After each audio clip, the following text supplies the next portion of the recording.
अच्छी थी इस छांव अंधेरी से।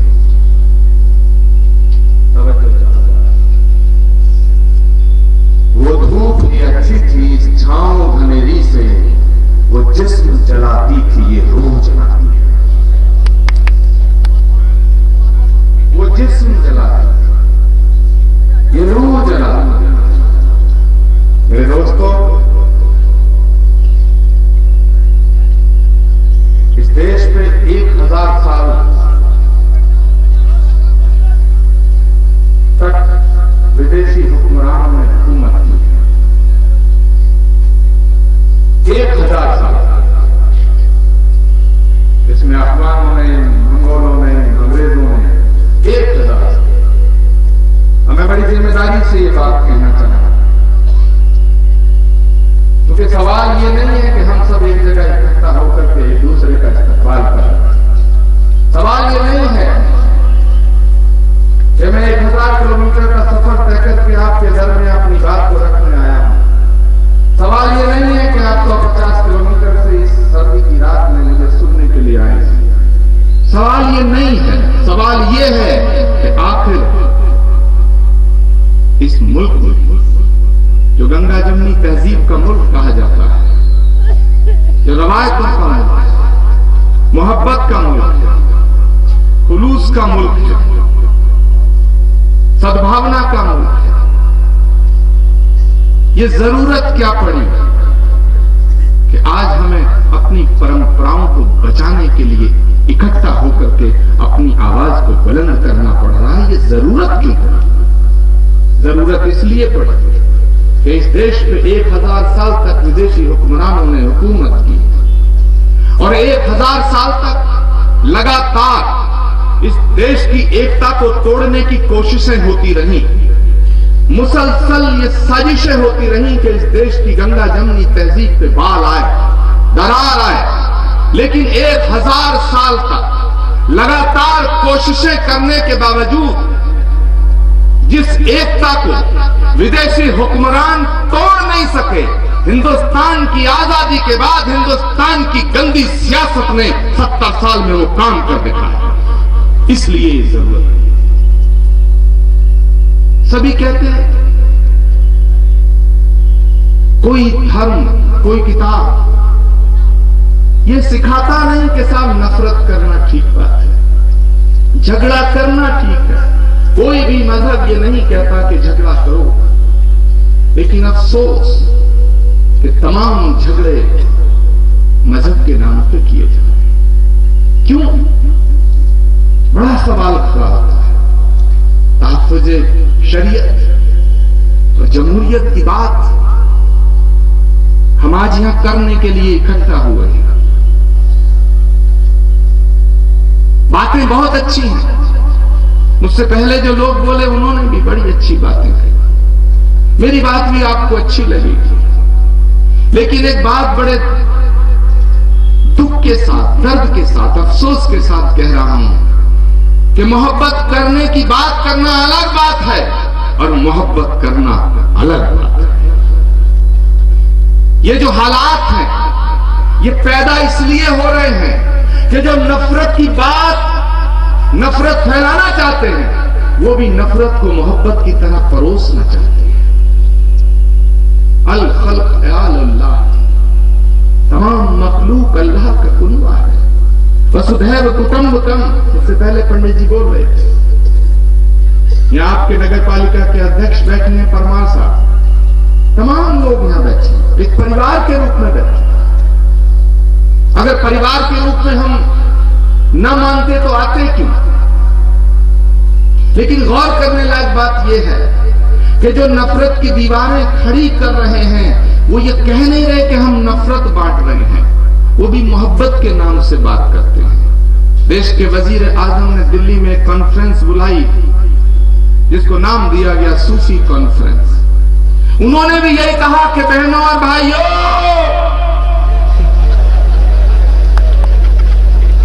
हाँ थोड़ा और जोर से हंसो तो मजा आएगा। बहुत देर से खामोशी अच्छी नहीं लग रही, थोड़ी सर्दी है ना, थोड़ा हाथ पैर खोलो, क्योंकि लड़ना इन नालायकों से है। बंधे बंधे हाथ लड़ाई कैसे होगी? प्रधानमंत्री जी ने कहा कि बहनों और भाइयों, अब तो डर लगता है। टेलीविजन पे पहले देखते थे कि आगे क्या अच्छी बात बोलेंगे, अब जैसे ही ये सुनते हैं कान के बहनों और भाइयों, थोड़ा धड़कन बढ़ जाती है, पता नहीं अगला जुमला क्या कहते हैं। प्रधानमंत्री जी ने कहा कि सारी दुनिया हमारा परिवार है। बात बड़ी अच्छी कही। जो बात, अब देखिएगा, जो बात उन्होंने कही वही मैं कह रहा हूं, मुझसे पहले भी लोग यही कह के गए। फादर बोल रहे थे, बहुत अच्छी बात कही। हकीमुद्दीन साहब यहां से बोल के चले गए, मेरा हक छीन रहे हैं। अब आप सोचोगे कैसे? उन्होंने कहा मैं मौलाना महमूद मदनी का रिप्रेजेंटेटिव हूं, तो मैं क्या हूं?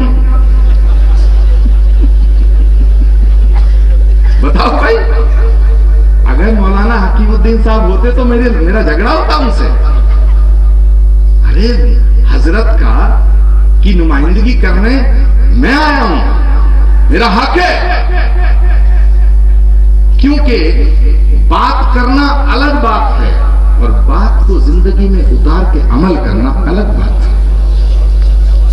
कोई भी उसूल, कोई भी सिद्धांत, कोई भी सूत्र, कोई भी सेंटेंस अगर सिर्फ कहा जाएगा और अमल में नहीं लाया जाएगा तो फिजूल है। तो प्रधानमंत्री जी भी अच्छी बात कर रहे हैं। उन्होंने कहा कि सारी दुनिया हमारा परिवार है।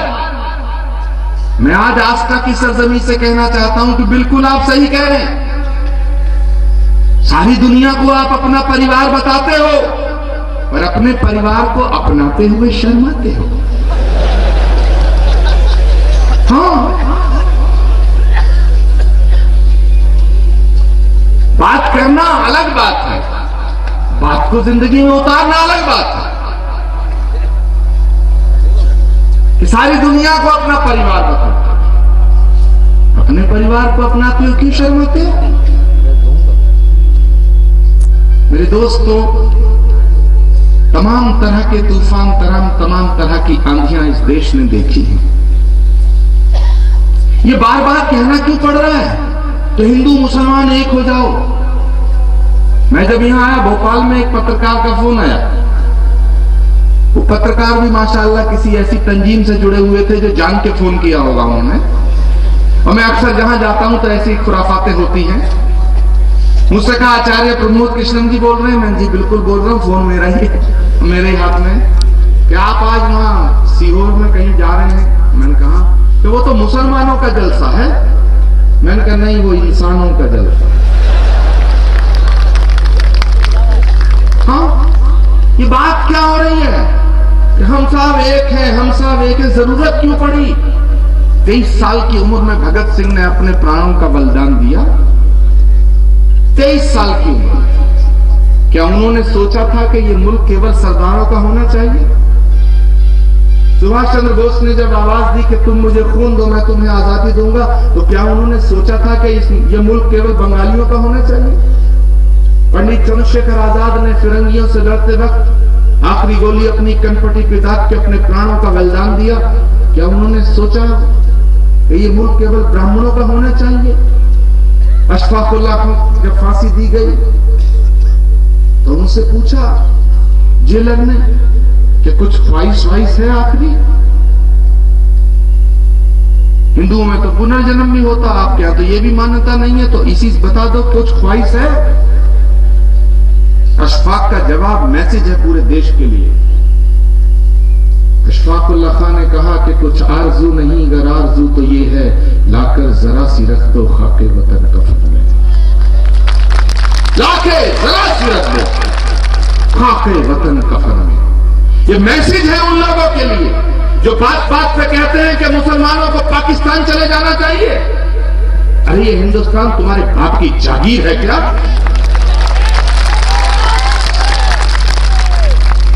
और 2014 का जनरल इलेक्शन,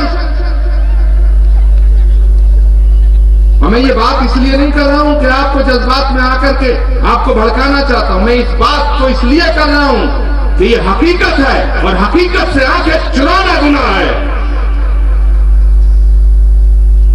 मेरे दोस्तों, जो हालात इस देश के अंदर है, अब मैं पूछना चाहता हूं बड़ी ईमानदारी के साथ कि अगर भगत सिंह के बलिदान को नमन किया जाता है, भगत सिंह के बलिदान को नमन किया जाना चाहिए, तो क्या अशफाक की कुर्बानी को नजरअंदाज किया जा सकता है? इस देश के लिए अगर पाकिस्तान से लड़ते हुए मेजर आशाराम त्यागी शहीद हुआ है, हम उनके बलिदान को नमन करते हैं, तो माफ करना वीर अब्दुल हमीद की कुर्बानी को नजरअंदाज नहीं किया जाता। डर के क्यों बोल रहे हो? जोर से बोलो। हाँ? बिल्कुल बोलो। अल्लाह महान है। अंग्रेजी में कहते हैं गॉड इज ग्रेट, हम लोग कहते हैं परमात्मा महान है। तो नाराए तकबीर अल्लाहू अकबर कहने में झिझक कैसी? थोड़ी देर बाद मैं बोलूंगा।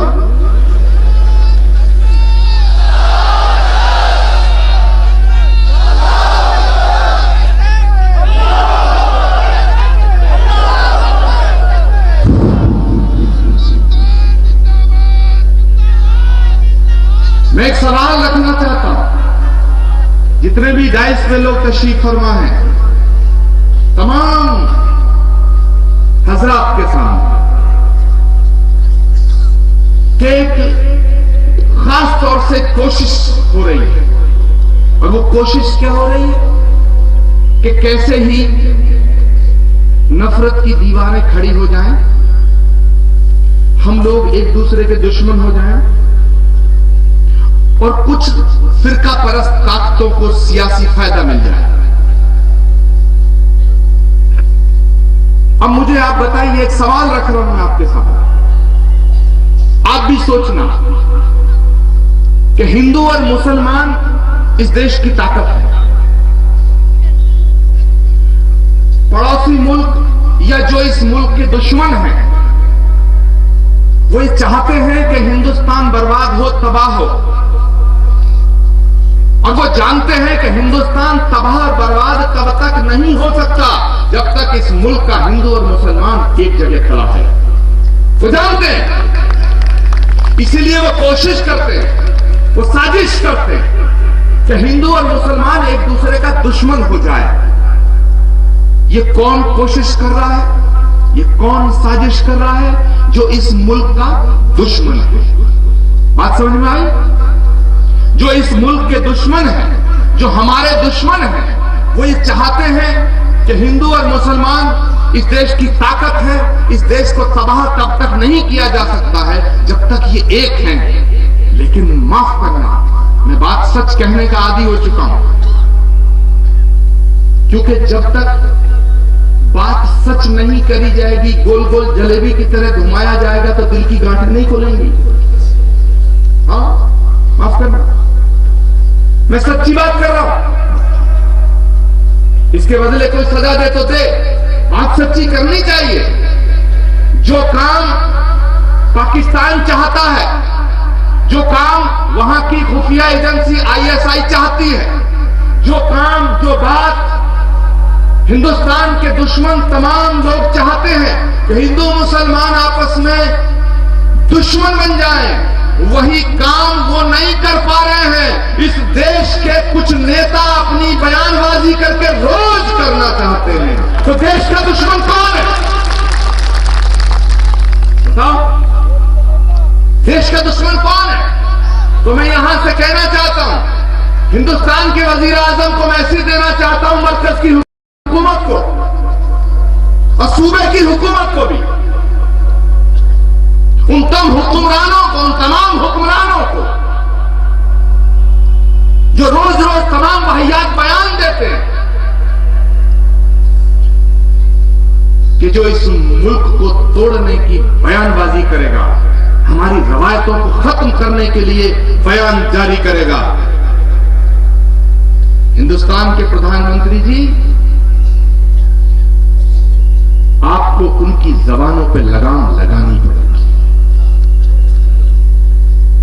अगर आप उनकी जबानों पर लगाम नहीं लगाएंगे, तो फिर तुम्हारा दिल्ली में बैठ के ये कहना कि तमाम दुनिया हमारा परिवार है, ये बेकार हो जाएगा।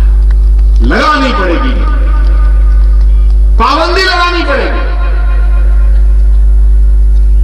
वरना कोई फायदा नहीं है। झूठ बोलने से ज्यादा मामला नहीं चलेगा। एक बार तुम उल्लू बना दो, 2 बार बना दो, 3री बार बना दो। मुझसे पहले कहा गया कि जिनकी शादी नहीं हुई है वो दूसरों की एहलियाओं की चिंता कर रहे हैं। बात तो ठीक है। एक बाबा जी का नाम भी लिया गया, मैं तो नहीं ले रहा। अच्छे महीने में बुरे आदमी का नाम भी नहीं लेना चाहिए।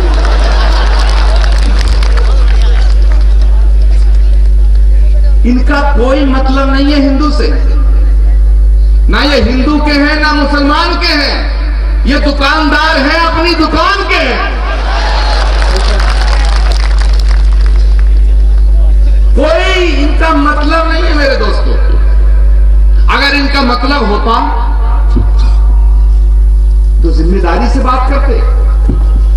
सोमवार को कुछ कहते हैं, मंगल को उसे भूल जाते हैं, मंगल को जो कहते हैं उसे बुध को भूल जाते हैं, बुध को जो कहते हैं उसे जुमेरात को भूल जाते हैं, बृहस्पति को भूल जाते हैं, और जो जुमेरात को कहते हैं उसे जुम्मा को भूल जाते हैं, भूल जाते हैं। और ये बात मैं नहीं कह रहा, आप सब जानते हैं, भूल जाते हैं। 2014 में कहते थे हमारी सरकार बनन दो, इन मुसलमानों को तो पाकिस्तान भेज देंगे। अरे 3 साल हो गया, एक मुसलमान पाकिस्तान नहीं गया, उल्टे जो भेजने की बात करते थे खुद ही चले गए। बात बिल्कुल दिल खोल के हो रही है। बताओ। हाँ, और ये कैमरे वाले खूब मेरा रिकॉर्डिंग करके दिल्ली भेज दें। एक महात्मा बीजेपी के मुझे बड़ा प्यार करते हैं, एक दिन बोले कि आचार्य प्रमोद कृष्णन तुम बहुत बोल रहे हो। मैंने कहा भाई बद्दुआ दे दो। बोले नहीं, मैं तुमसे बड़ा प्यार करता हूं, तुम इस देश के लिए बड़ा अच्छा काम भी कर रहे हो, पर यार थोड़ा कम बोलो। तुम्हारा इलाज करने की कोशिश हो रही है दिल्ली में। मैंने कहा साहब मुझे क्या करना चाहिए? बोले यार थोड़ा कम बोलो। मैंने कहा ये बात थोड़ा प्रधानमंत्री को भी समझा दो।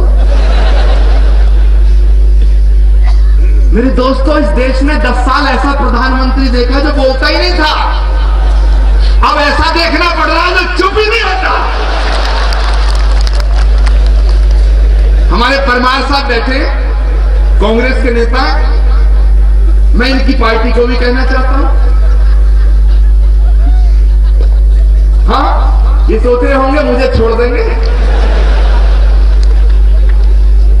अरे मध्य प्रदेश ये बड़ा भारी, इस जमीन का बड़ा महत्व है साहब। ये संतों की भूमि है, सूफी संतों की भूमि है, वीरांगनाओं की भूमि है, परंपराओं की भूमि है। इस भूमि को नमन करते हुए मैं आपसे कहना चाहता हूं, आप मुखातिब हो रहा हूं आपकी तरफ। गांधी तुम्हारा था, गांधी तुम्हारा था, और गांधी को जिन्होंने मारा उन्होंने उनका चश्मा छीन लिया और उस पर मोहर लगा दी स्वच्छ भारत। गांधी छीन लिया।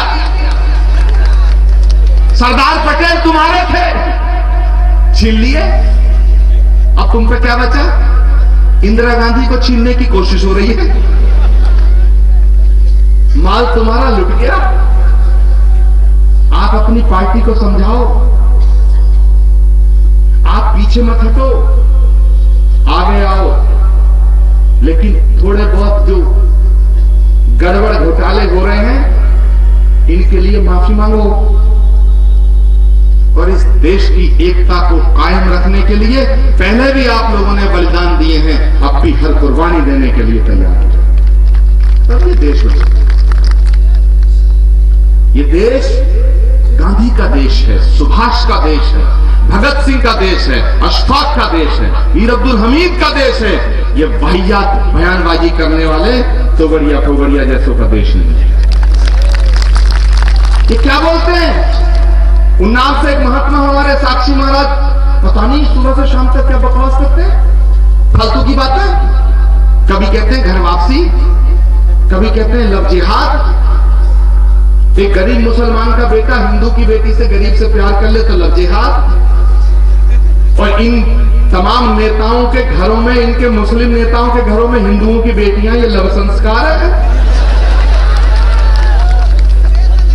परमार साहब, शाहनवाज हुसैन साहब की बीवी हिंदू, मुख्तार अब्बास नकवी साहब की बीवी हिंदू। अरे घर वापसी करानी है तो पहले शाहनवाज साहब की कराओ, मुख्तार अब्बास नकवी साहब की कराओ। शुरुआत अपने घर से करो, हम स्वागत करेंगे। गलत बयानी मत करो। ये देश बड़ी मुश्किल से आजाद हुआ है। हमें अपना आईन मिला, संविधान मिला। उस संविधान के मुताबिक हमें अपनी धार्मिक स्वतंत्रता का अधिकार मिला। हम अपने तरीके से प्रार्थना करें, पूजा करें, आरती करें, ये हमारा हक है, हमारा अधिकार है, ये हमारी आस्था का सवाल है। लेकिन अगर हम चाहते हैं कि हमारी आस्था का सम्मान होना चाहिए तो हमें दूसरे के अकीदे का एहतराम करना होगा। आप चाहते हैं कि आपके अकीदे का एहतराम किया जाए तो आपको हमारी आस्था का सम्मान करना चाहिए। क्योंकि कोई सूफी, संत, रसूल, महात्मा, पैगंबर किसी एक कौम के लिए नहीं आता, किसी एक सूबे के लिए नहीं आता, किसी भी मुल्क की हदों में महदूद नहीं होता। वो तो तमाम कायनात के लिए आता है, पूरी वसुधा के लिए आता है। इसीलिए पैगंबर इस्लाम हुजूर सल्लल्लाहु अलैहि वसल्लम को रहमतुल मुसलमीन नहीं कहा गया, रहमतुल आलमीन कहा गया। रहमतुल आलमीन कहा गया। मर्यादा पुरुषोत्तम भगवान श्री राम को मर्यादा हिंदू नहीं कहा गया, मर्यादा पुरुषोत्तम कहा गया है। वो जितने हमारे हैं उतने आपके। पैगंबर इस्लाम जितने तुम्हारे हैं उतने हमारे। मगर पूरी दुनिया में कोशिश हो रही है, एक बंदर अमेरिका का राष्ट्रपति बन गया।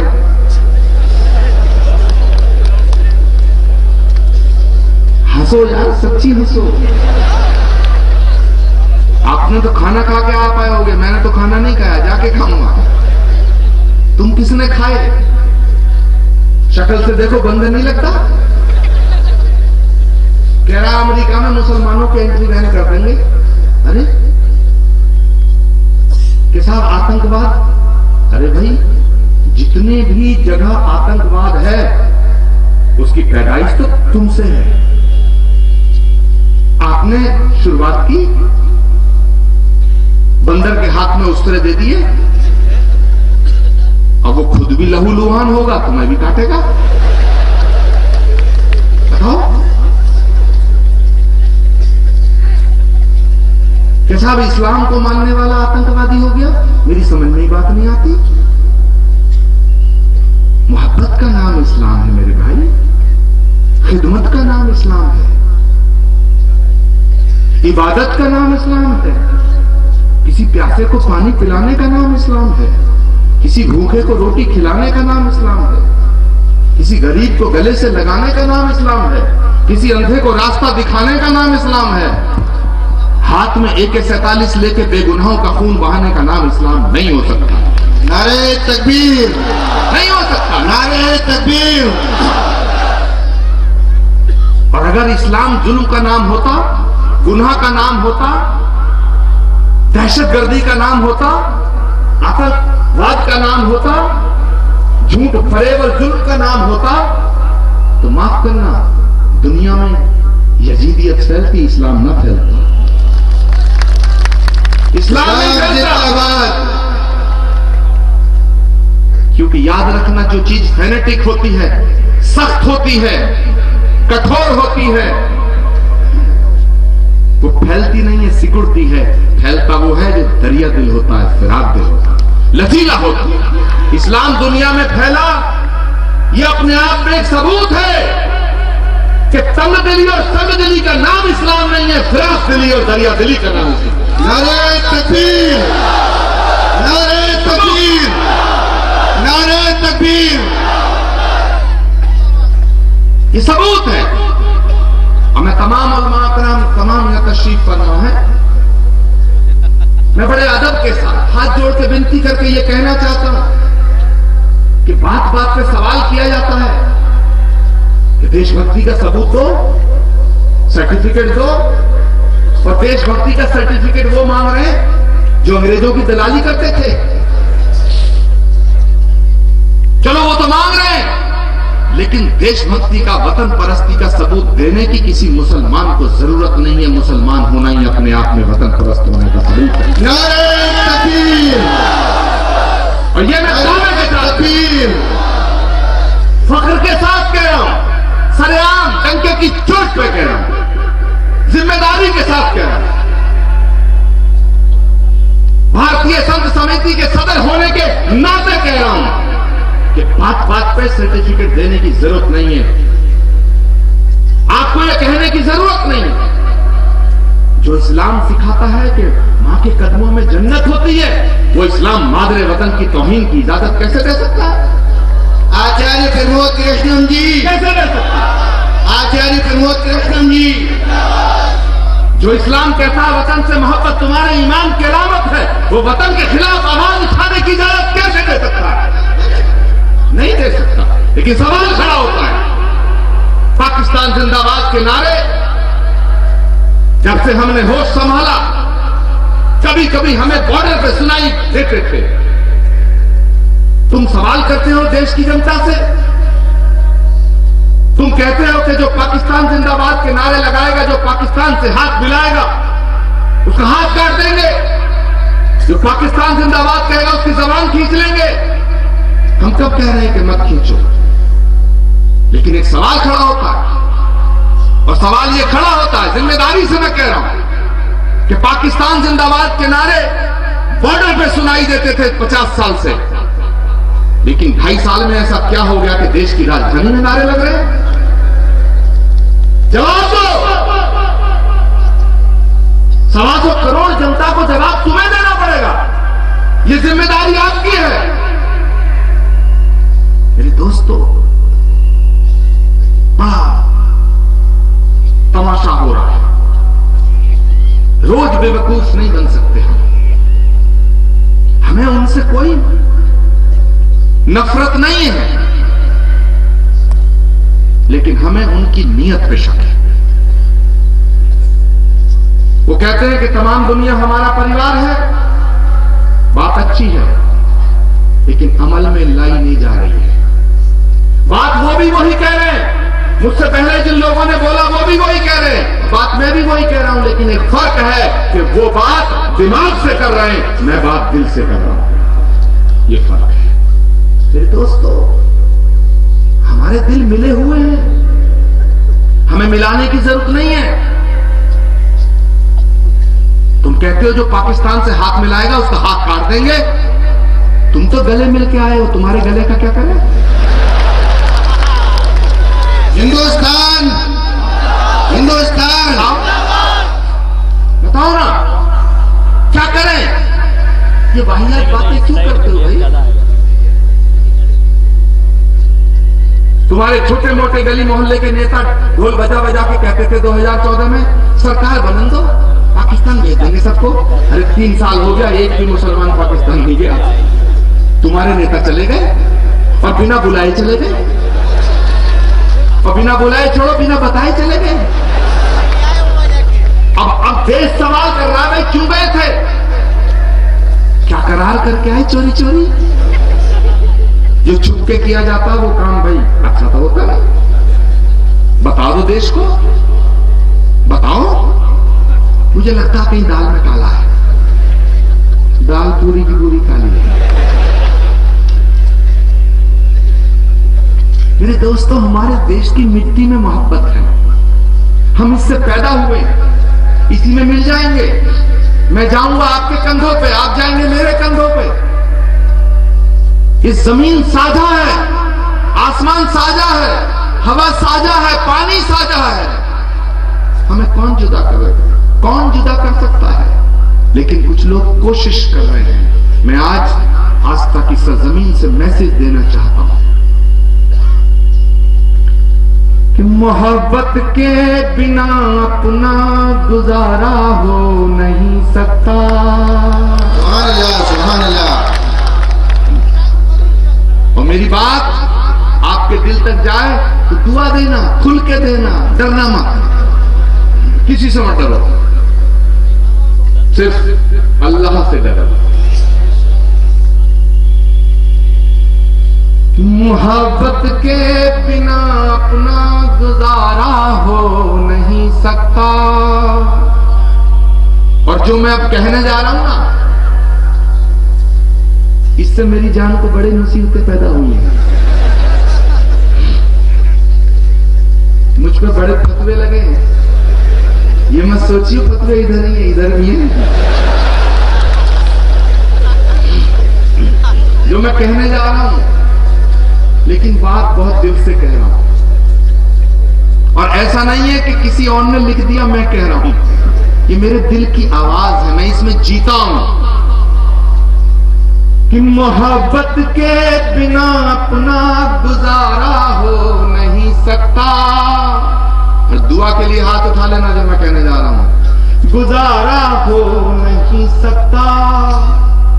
नबी के बिन नजारों का नजारा हो नहीं सकता। नारे तकबीर, नारे तकबीर, नारे रिसालत।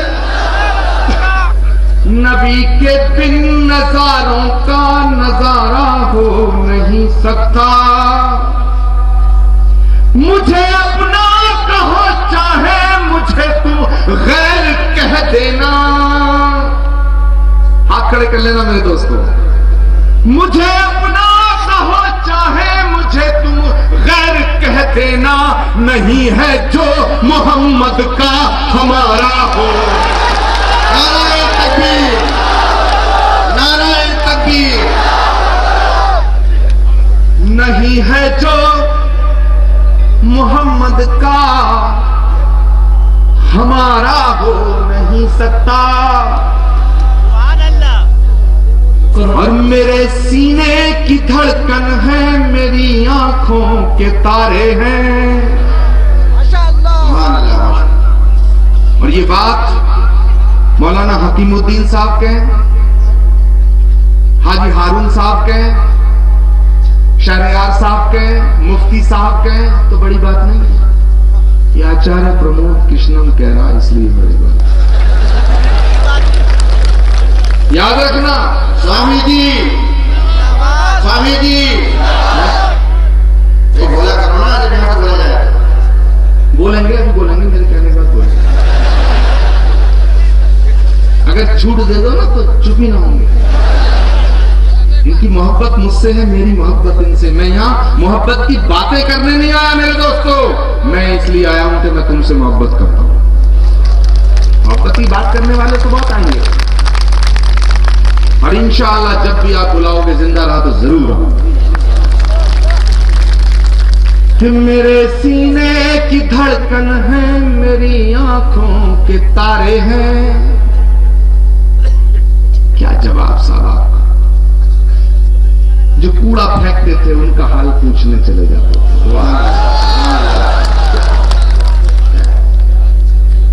पैगंबर इस्लाम ने ये इस्लाम दिया दुनिया को, और तुम कहते हो इस्लाम दहशतगर्दी का नाम है। अरे डूब मरो, चुल्लू पर पानी नहीं। हाँ? कि मेरे सीने की धड़कन है, मेरी आंखों के तारे हैं। सहारा बेसहारों का खुदा के वो दुलारे हैं। नारे तकबीर। सहारा बेसहारों का खुदा के वो दुलारे हैं। हाथ खड़े करके दुआ दीजिएगा कि सहारा बेसहारों का खुदा के वो दुलारे हैं। समझ कर तुम फकत अपना उन्हें तकसीम ना करना। नबी जितने तुम्हारे हैं, नबी उतने हमारे हैं।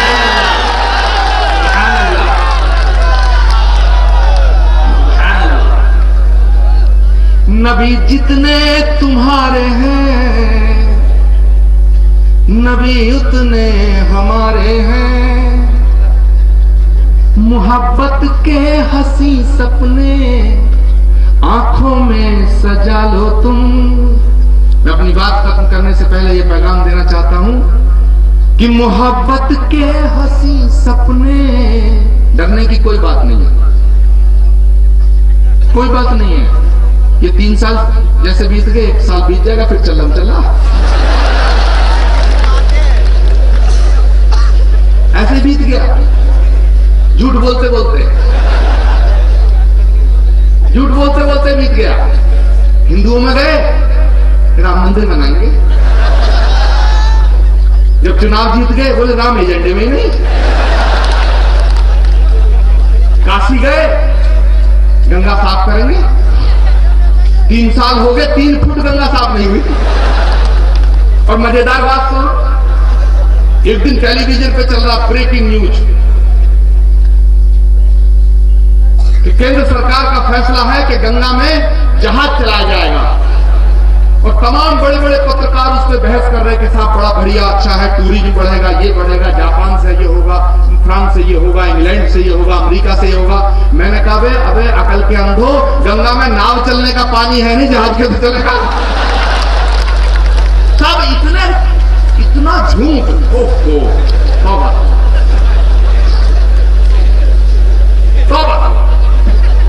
पता नहीं आता कहां से है झूठ, समझ में नहीं आता।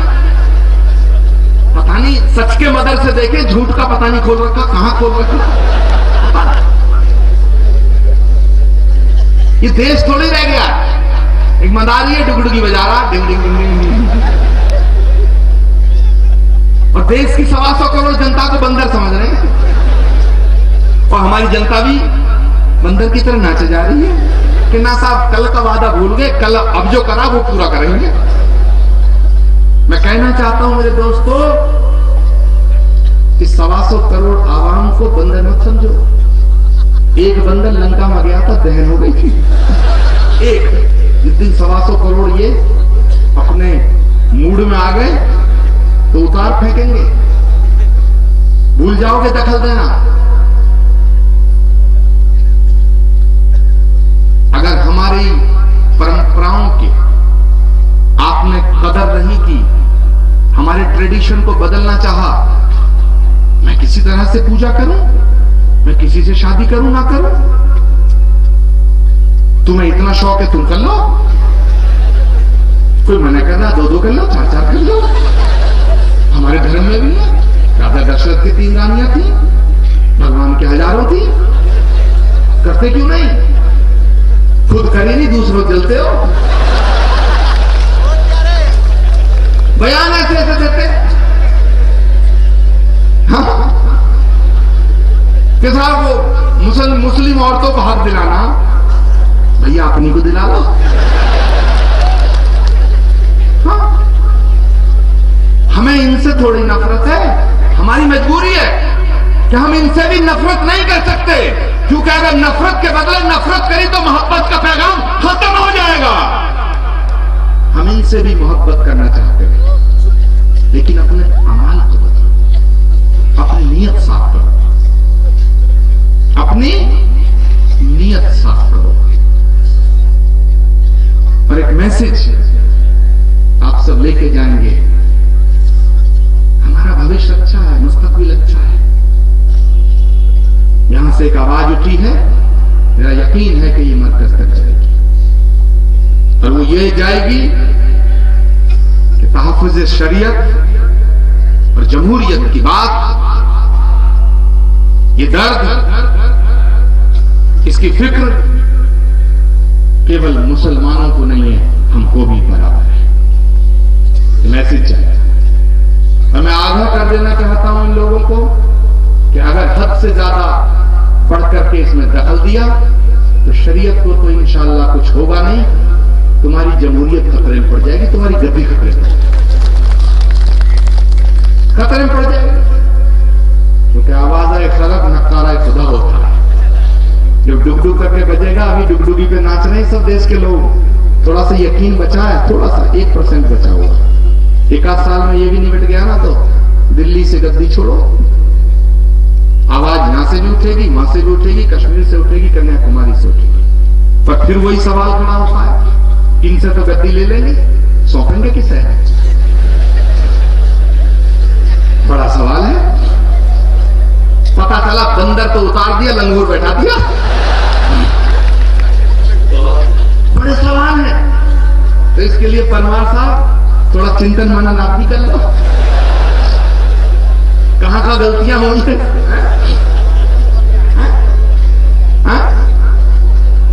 इस प्रदेश के मुख्यमंत्री की बड़ी तारीफ सुनते हैं साहब, टैक्सी वाला मिला वो भी तारीफ कर रहा था, और कई तारीफ कर रहे थे बहुत लोग। तारीफ के काबिल है वो, अच्छे काम करते हैं। मगर आकर के जब मुझे पता चला, मैंने वैसे सुना था कि 7-8 आदमी निहत्थे मार दिए। कितनी बुरी बात है। अगर तुम्हारे अधिकारियों की गलती हुई तो उनको सजा दो, और अगर और भी बड़ी गलती हुई सबसे माफी मांग लो। याद रखना, दामन पे लगा हुआ एक दाग भी बहुत खतरनाक होता है। एक दाग लग जाए, उजला दामन गंदा हो जाता है। मैं ऊपर वाले से दुआ करता हूं कि जो इस मुल्क को तोड़ने की सियासत कर रहे हैं, लोग साजिश कर रहे हैं, उन्हें भगवान सद्बुद्धि दे। क्योंकि इस देश में अभी मोहब्बत जिंदा है, और मोहब्बत करने वाले लोग जिंदा हैं। यहां नफरत की खेती नहीं हो सकती है। मगर आपसे मेरी गुजारिश है कि हम नफरत का जवाब नफरत से नहीं देंगे, क्योंकि जो नफरत करने वाला अपनी आदत नहीं छोड़ सकता, तो हम मोहब्बत के फूल खिलाने से पीछे क्यों हटे? हमारा यकीन है और हमारा दावा है कि एक रोज वो आएगा कि नफरत करने वाले भी हमारे साथ खड़े होकर के मोहब्बत की बातें करने के मजबूर होंगे। तब फिर ये हिंदुस्तान ये तरह तरह के फूलों का एक गुलदस्ता है, मोहब्बत की डोर से बंधा है। याद रखना मेरे दोस्तों, जिस दिन ये डोर टूट गई, ये गुलदस्ता बिखर जाएगा। इसलिए इस डोर को किसी भी कीमत पे हमें टूटने नहीं देना है।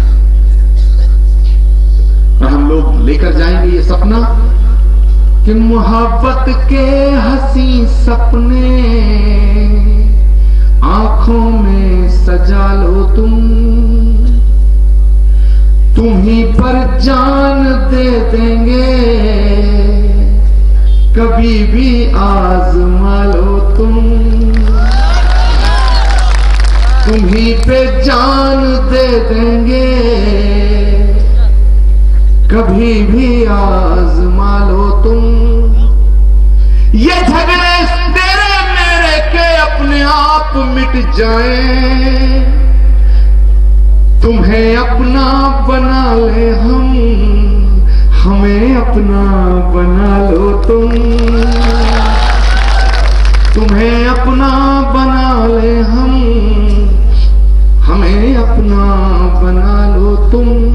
मेरे दोस्तों, इस मंच से जो भी प्रस्ताव, जो बातें रखी गई हैं, मैं तहे दिल से उनका समर्थन करता हूं, और इस लड़ाई में कंधे से कंधा मिला करके, कदम से कदम मिला करके मैं आपके साथ खड़ा हूं। कश्मीर से कन्याकुमारी तक हिंदुस्तान को एक रखने की बात होनी चाहिए। अभी मुझसे हजरत फरमा रहे थे कि साहब, बल्कि सदर मोहतरम जो है वो फरमा रहे थे कि एक यात्रा निकाली जाए और एक ऐसा रथ बनाया जाए जो मोहब्बत का रथ हो। तो मैंने उनसे कहा कि बिल्कुल ठीक कह रहे हैं, देश को तोड़ने के लिए तो यात्राएं बड़ी निकली हैं, एक जोड़ने की यात्रा निकलनी चाहिए। घबराने की कोई बात नहीं। इस देश ने बहुत आंधियां देखी हैं, बहुत तूफान देखे हैं, बड़े बवंडर देखे हैं। जब बवंडर आता तो कोई भी लफंडर बादशाह बन जाता है। डरने की कोई बात नहीं। यकीन रखिए, बस दिल से लगा करके ये ख्याल और ये जज्बातों को लेकर के जिया जाए, अमल में लाया जाए, और इस देश को एक रखने के लिए हमें झंडा ऊंचा करना पड़ेगा। और जमीयत के झंडे को तो मैं सलाम करता हूं कि देश की आजादी की लड़ाई इस झंडे ने लड़ी है, तो देश की एकता की लड़ाई भी ये झंडा लड़ेगा।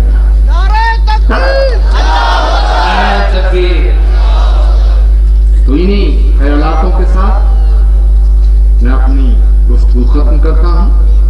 ऊपर वाले से दुआ करता हूं कि आपकी जिंदगी में, आपके दामन में, आपका दामन तमाम खुशियों से भरा रहे, आपके रास्ते में कोई कांटा ना लगे, और आपके रास्ते में कोई कांटा आए और आपके पांव को चुभे तो जितनी चुभन तुम्हारे पांव को महसूस हो उतनी मेरे दिल को भी महसूस हो। जमाना कुछ भी कहे उसका एहतराम ना कर। आखिर में एक मैसेज देते हुए अपनी बात को खत्म करता हूं, आपसे रुखसत हो जाऊंगा कि जमाना कुछ भी कहे उसका एहतराम ना कर, जिसे ज़मीर ना माने उसे सलाम। जमाना कुछ भी कहे उसका एहतराम ना कर, जिसे ज़मीर ना माने उसे सलाम ना कर। और खतरा हमारे मुल्क को तेरी नियत से है, अपने अमाल को बदल हमें बदनाम ना कर। बहुत बहुत शुक्रिया। बहुत तमाम इंतजामिया कमेटी, आस्था के लोगों को, दूर दराज से आए तमाम दोस्तों को, बुजुर्गों को मैं अपना प्रणाम, आदाब, सलाम सब पेश करता हूं। आपसे इजाजत चाहता हूं। बहुत बहुत शुक्रिया। खुदा हाफिज। जय हिंद। ओम शांति शांति शांति। नारे तकबीर। किसे आवाज आनी चाहिए? नारे तकबीर, नारे रिसालत। ये हुई बात। खुदा बहुत बहुत हम सब लोग हमारे आचार्य प्रमोद करशम जी का पूरे एमपी के और हमारे पूरे इलाके के तरफ से हम उनका बहुत बहुत शुक्रिया अदा करते हैं कि उन्होंने आज इस तारीख 7 जलसे को अपना दर्द और अपनी मोहब्बतों से सरशार कर दिया। हर एक आदमी उनका एक दर्द भरा एक जुमला इंतहाई मोहब्बत से सुन रहा था। अल्लाह करे कि हम सब लोग मोहब्बत का यह पैगाम लेकर जाएं।